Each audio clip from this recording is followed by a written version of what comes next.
You see, all the paths can be fundamentally classified into the 4 yogas Swami Vivekananda spoke about. Jnana Yoga, the path of philosophical discrimination, where we realize that I am Brahman by an intuition by philosophy. Then there is the path of meditation, Raja Yoga or Patanjali Yoga, where the idea is to meditate, to calm the mind down so that the truth becomes evident, that I am the witness self. Then there is the path of love, which is the most common in all the religions of the world, where there's faith in God and love and surrender to God and trying to live a godly life. Then there's the path of converting our actions into spiritual practice, the path of service, karma yoga. All these are different paths to spiritual realization, and in the different religions of the world, you will find basically these are the main types of practices. They may go under various names. There may be various mixtures of these 4, but fundamentally these are the 4 kinds of practices we find in spiritual life. It's interesting to note that we have, even psychology says, we have 3 kinds of powers. There is the cognitive domain, thinking. There is the cognitive domain, will, doing something. And there is the affective domain, emotion, feeling. These are the 3 aspects of our psyche. And you can easily see that the 3 of them are related to 3 of the yogas. One of them is related, the cognitive domain is related to Jnana Yoga, the affective domain to Bhakti Yoga, and the cognitive domain to Karma Yoga. And Raja Yoga, of course, is the power of concentration, of focus. So all of these powers are present in each of us. Swami Vivekananda, he pointed out that people are different. The same size shirt will not fit any 2 persons. So people are different. We have different natures. Some are more active. Some are more contemplative. Some are by nature more rational and inquisitive. Some are devotional. They find it much easier to love and surrender. So depending on our own nature, the kind of path we take, it depends a great deal on our own nature.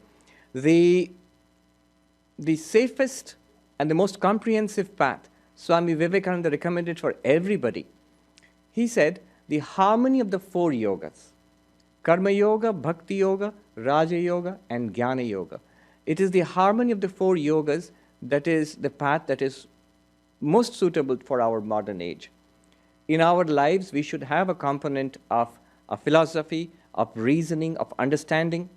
We should have a component of meditation, daily meditation, and a component where you love and worship and adore God in whatever form, that is your tradition or what appeals to you.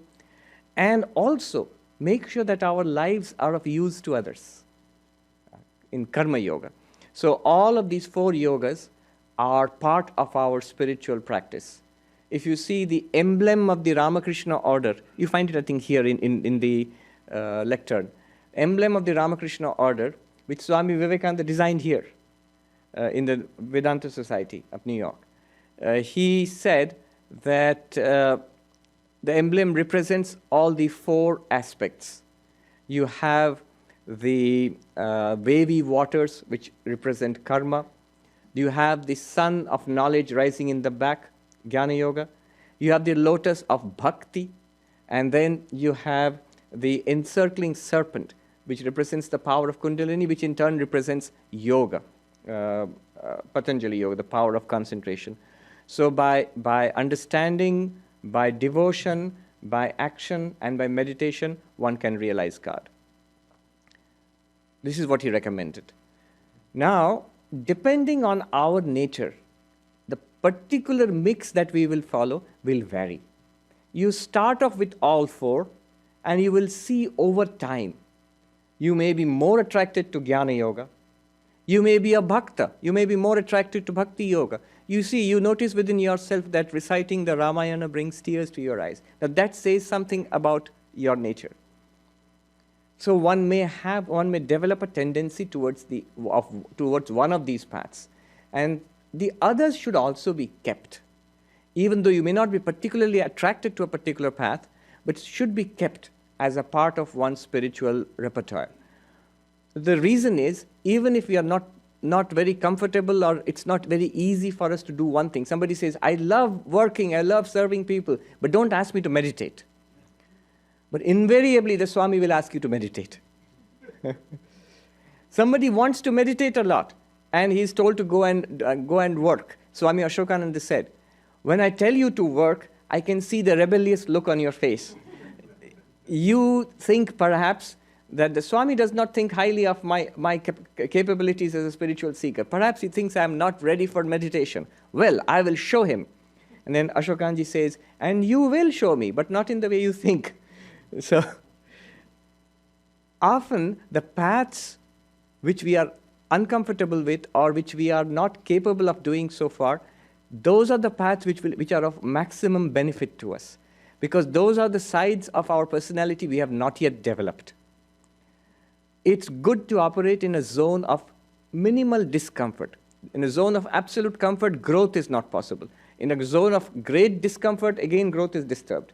But some discomfort where you are pushing yourself a little beyond your present capabilities, that's when we grow. So the harmony of the 4 yogas is to be kept in one's spiritual life.